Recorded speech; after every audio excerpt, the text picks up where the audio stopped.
Set blasters on full.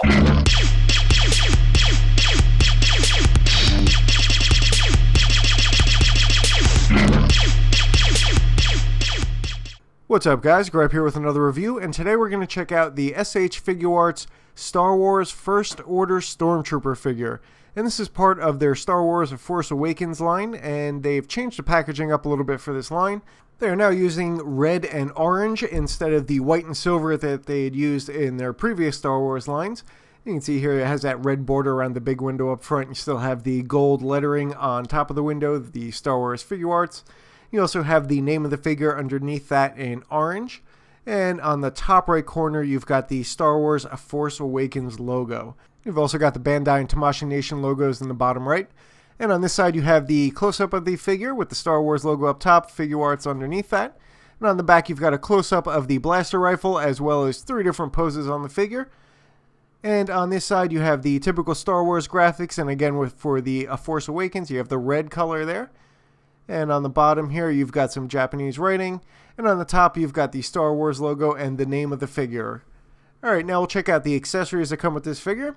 This figure comes with an awesome F11D blaster rifle. And the sculpt on this is really nicely detailed. You can see all these little great details here on the side of the gun. Also has some really nice paint. You got those black screws there. You have this little gold bolt in the front of the gun. You also have some nice silver around the muzzle here. Some nice silver on the scope. And some more black there, including the trigger. You've got this nice silver firing mechanism here on the side of the gun, and one of the best things about this gun is the foldable foregrip. I really love that they included that on this. And this figure comes with 3 sets of hands. You have these nice fists here, and all these are nicely sculpted and painted. You have some black and white paint air on the gloves, including the fingers. And you have these open handguns for holding the stocks of the gun. And you can see these are also nicely done. You've got some nice details sculpted on the inside of the palms, and the paint looks really good on these as well. And no Stormtrooper is complete without some hands to hold their blaster rifle, and the trigger finger on these falls perfectly on the trigger, and you can also use these hands for pointing out pesky resistance fighters. Now we'll check out the figure itself, and we will start with the Sculpt and Paint. And one of the things Figuarts always gets right is the color and look of the armor. Very white, nice and glossy and shiny. It always looks excellent. And the detail on the sculpt is really good. You can see a lot of these nice little details here in the helmet. You've got these latches on the top here. A lot of nice little fine lines. And you can see all these great textures in the figure here. This black area is very nice and finely textured. I don't know how well it's showing up on camera, but it looks really good in person.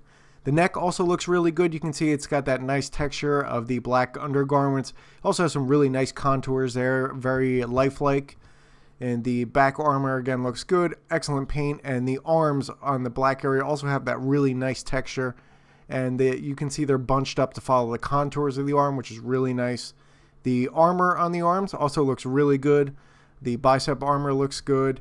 Chest plate looks good as well. You have some nice latches and lines in there. The back looks great.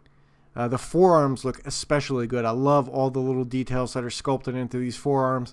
Again, not a lot of paint, but what paint is on there is practically perfect. And you can see all those nice little details in there. This one especially has a lot of great details. The belt and pouches look really good. Those are both nicely sculpted, and the paint on them is applied very, very precisely. You can really see it on this pouch here. Nice clean lines. And those all look really, really good. Legs also look really good. I love this holster area here. I love the details in there. My only gripe is that it doesn't actually hold the gun like the Black Series does, which was a little disappointing. You can see that scratch there on the inner thigh. That's the only issue I had on the entire figure as far as sculpt and paint. Feet look really good. The ankle armor is very nicely detailed. The treads on the shoes look amazing. I love these treads. Very fine, very detailed, looks really, really good. And there are no peg holes, but you rarely need those with Figuarts figures as they are very nicely balanced. So now I'll take a look at the articulation on the figure, and it is a very well articulated figure and addresses most of the major concerns I had with the Black Series. You can get the head to look up about that high, and it looks down very far, which is nice. It has a double jointed head and neck, and you can rotate that in any direction. You can get a really nice side-to-side head tilt. You can also move the neck itself side to side, and you can see again that double joint there. And you can rotate the head completely around. The shoulder pads are articulated as well, and you can see that is a double hinge and a ball joint on the top.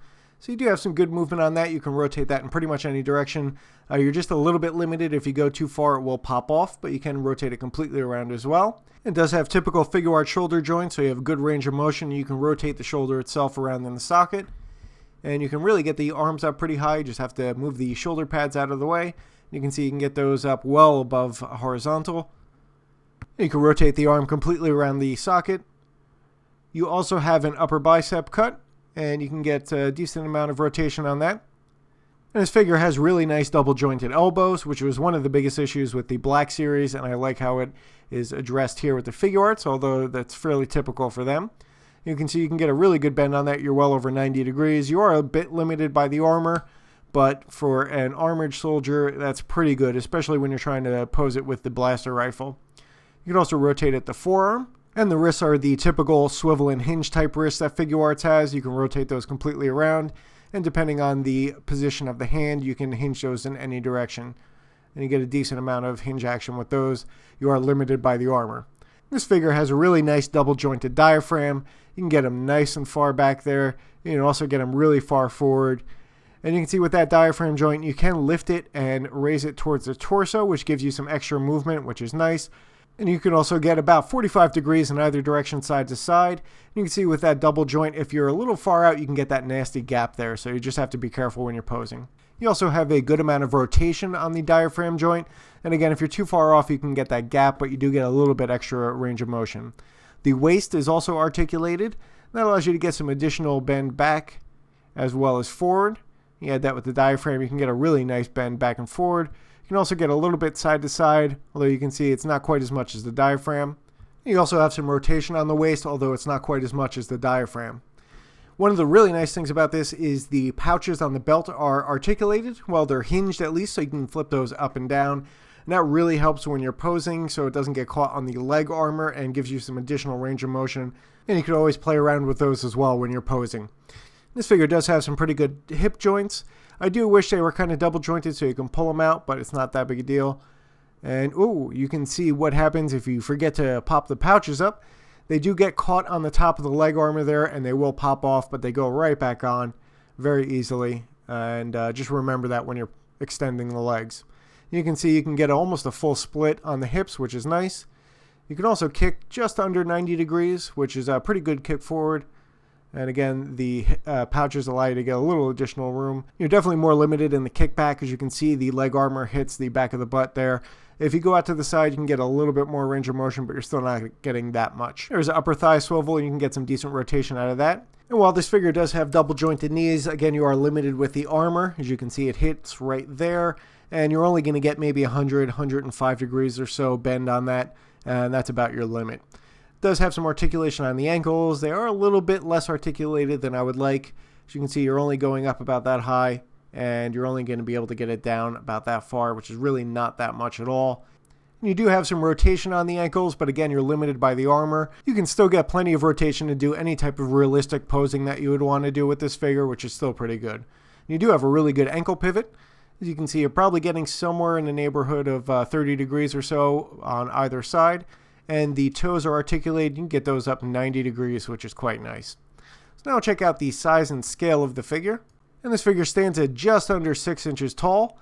And here's the Figuarts First Order Stormtrooper in the middle. You have the Black Series Stormtrooper on the left. And you have the Figuarts Kylo Ren on the right. And as you can see, they are scaled pretty well. It's slightly smaller than the Black Series, but I think it fits in quite nicely with the Kylo Ren. And here's some quick side-by-sides with the Black Series First Order Stormtrooper, and you can really see how white the Figuarts color is compared to that almost dull gray of the blacks. You can also get an idea of the differences as far as quality and paint app and the proportions of the figures go. So overall, it's another great Star Wars figure from Figuarts and really exemplifies just how good their Star Wars line is becoming. There are a few areas that could be improved on, including the articulation in certain spots, and I also wish they included a little bit more in the way of accessories with this figure. And while I think the Black Series version of this character is actually pretty good for them, the articulation is just very poor on it, and the fact that they cannot get a good white color just relegates those figures to an army builder for me. Alright guys, I hope you enjoyed the review. Subscribe for more. Blasters are full.